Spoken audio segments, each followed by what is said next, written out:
So here's how I hacked sleep. I'm a busy person, and when I sleep, I want to be able to get the most restful states of sleep in as little time as possible. You see, sleep is so important to us. It helps us burn fat. It puts us in more positive bliss states. It even improves our cognition at work. Here's a fascinating study that many of you may not have heard about, but shows you just how much you're going to lose in productivity if you skip just an hour of sleep. So, the US military did an experiment on soldiers, and what they found is that soldiers who had 7 hours of sleep were 95% accurate on the range. But if they dropped their sleep by just an hour and had 6 hours of sleep, their accuracy fell by 50%. Think about that. If you pull an all-nighter and you skip out on an hour of sleep, your brain cognition the next day at work is going to plummet by 50%. So how do you hack sleep? How do you make sleep so effective that you wake up every day in your best states and in your best health? Well, here's how I hacked sleep. So here are the devices I recommend. Firstly, the Oura Ring is wonderful. It's very affordable. They've sold over 1 million rings, and Oura helps you measure your sleep.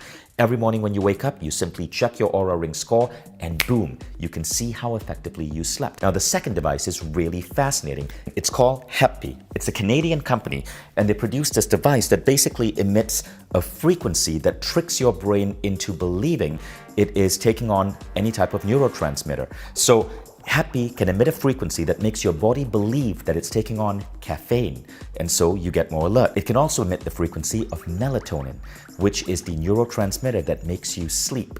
So I like to take Gethap and slide it under my pillow and turn it on so it emits a frequency that tricks my brain into believing I've taken melatonin, and thus it makes me sleep better. Now, the third area that you want to pay attention to is a lot of fun. It has to do with lighting. So it turns out that artificial lights, especially blue light from screens, from computers, from your television set, actually tricks your brain into believing that it's daytime, and thus prevents your brain from producing some of the biochemistry it needs to produce to help you fall asleep. This is why so many sleep enthusiasts vouch for blue light blocking glasses.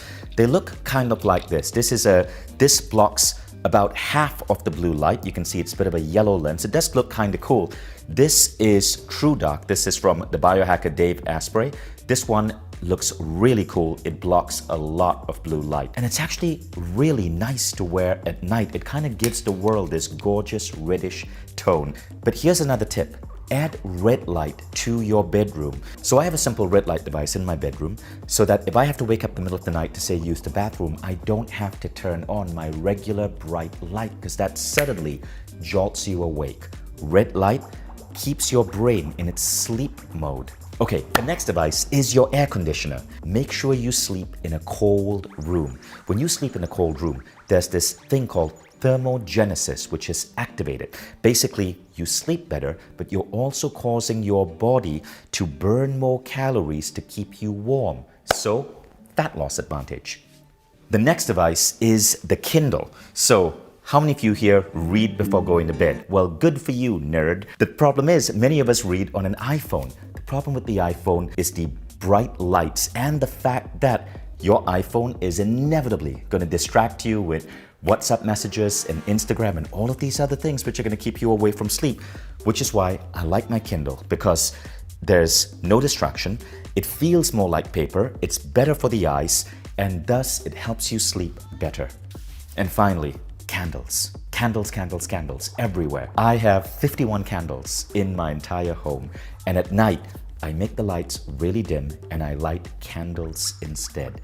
Candlelight is beautiful. It's wonderful. It sets the most glorious ambiance, and it'll also ensure that you're in the right state of mind to sleep better. Now we come to area number 2, which is supplements. So there are a couple of supplements which I strongly recommend for sleep. The first, of course, is melatonin. Now, don't take melatonin every day. I try to take it 2 to 3 times a week. You don't want to take it every day because then your brain might become dependent on it. So melatonin is something you take when you really need to focus on your sleep, because let's say you know you're going to be getting a little bit less time than you normally need and you have an important project the next day. But there are a couple of supplements you can take on a daily basis with no side effect that are really going to help. The first is magnesium. Now, there are many different types of magnesium. Here's a list from Maria Saab.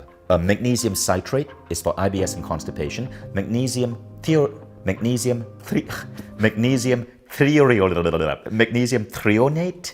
is histamine, mold issues, memory loss, ADHD, autism, epilepsy, and most suited for pregnancy. Magnesium taurate is for anxiety, but the magnesium that you want for sleep is magnesium glycinate. And the best brand of that I found is Upgraded Magnesium. But there are two other supplements that I absolutely love, which help with sleep. The first of which is 5-HTP. So I take 5-HTP in the morning and it helps you sleep at night. Here's why.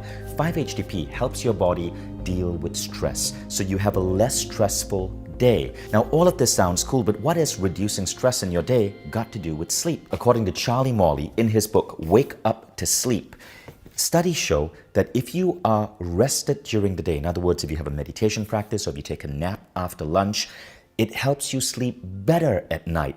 Charlie explains it in this way. You're getting your body used to the idea of downtime, of relaxation. And at night, it becomes easier for your body to sink into sleep. So the less stressed you are throughout your day, the better you sleep at night. Now, the next supplement that you may want to take is CBD. CBD is basically an extract from the marijuana plant. But before you freak out, let me just explain this, folks. The chemical in marijuana that gets you high is THC. THC is removed from this. CBD is the chemical in marijuana that makes your body relax. CBD helps your body relax, helps you sleep, and it is a super effective pain reliever. The problem is it's illegal in parts of the world where the government hasn't got their damn act together to understand the difference between CBD and THC. If you're living in a country where CBD is illegal, please petition your government to legalize this. I had a friend who was going through stage 4 cancer. And she really needed CBD to help her ease the pain. It wasn't legal in her country. And that saddens me.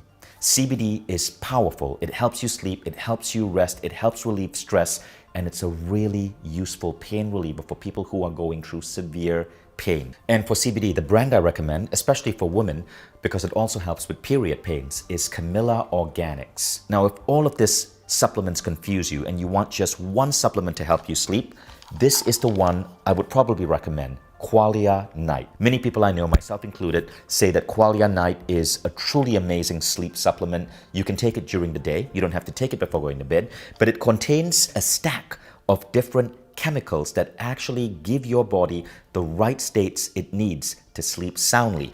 These include vitamin B6, magnesium, reishi mushroom, holy basil, hawthorn leaf and flower extract, gotu kola, KSM 66, wild blueberry fruit. It's a long list. Basically, it includes a lot of really good stuff. Finally, cut back on caffeine. So here's the thing you got to understand about caffeine. Every time you take a cup of coffee, caffeine has a half-life of about 6 hours, which means if you drink a cup of coffee at 3 p.m., by 9 p.m., 6 hours later, half of that cup is still in your system. And at midnight, a quarter of that cup is still in your system. Now, some people claim that they can take coffee at night and still sleep. This is because of their DNA. It turns out that roughly 59% of the population does not metabolize caffeine well, and 41% does have a gene that does metabolize caffeine. You got to know which percentage you're in. If you do not have a gene that metabolizes caffeine well, coffee will keep you up at night, so cut down on it. Now, here's how you want to do that. Firstly, limit yourself to 1 cup of coffee a day. And following that 1 cup, when you still crave coffee, try doing decaf. But it's not just caffeine and the consumption of caffeine that's going to impact your sleep. It's also the food you eat. So I've been measuring my sleep on my Oura Ring. And one of the things I found is that when I eat after 10 p.m. and then go to bed at midnight, inevitably, my sleep quality drops. When your body is digesting food, so if you eat late at night, it's going to affect your sleep. And no, do not buy into that myth that alcohol, especially red wine, is going to help you sleep better. I used to believe it. Turns out it's not true. Wine will make you tired, but it does not give you the deep sleep that your body needs. So stop using alcohol as a crutch to get to bed. So all of this may sound complex, but once you understand this, you start to understand how much control you have over sleep. Here's a big warning though. If you are on sleeping pills, I understand the pain, but you need to know this. According to Dr. Michael Bruce, who is America's sleep doctor, he said sleeping pills can be as addictive as heroin. And that is the problem. Sleeping pills do not give you the deep sleep that your body needs. And when you wake up after sleeping pills, there are all sorts of side effects, please Google this, that can really hurt you. And so if you are on sleeping pills, it's super important to work with your doctor and to start reducing your dosage and to understand that sleep is fixable. I've given you a string of tools and advice that I've put together to help me sleep soundly at night. And yes, I have gone through periods in my life where I was hooked on sleeping pills. I will never, ever, ever take sleeping pills again. Once you understand just how much in control you are of your own sleep and how fixable it is, you gain the power to take control of your body, of your brain, of your sleep, and your life can completely change.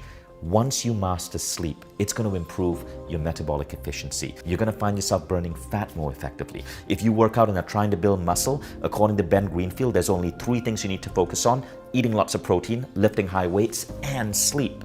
If you're looking to perform better at work, getting better sleep will improve your performance at work like nothing else. If you're in a creative field, an entrepreneur, an artist, getting better sleep is going to boost your creativity. So focus on sleep and know that quality sleep is absolutely within your control.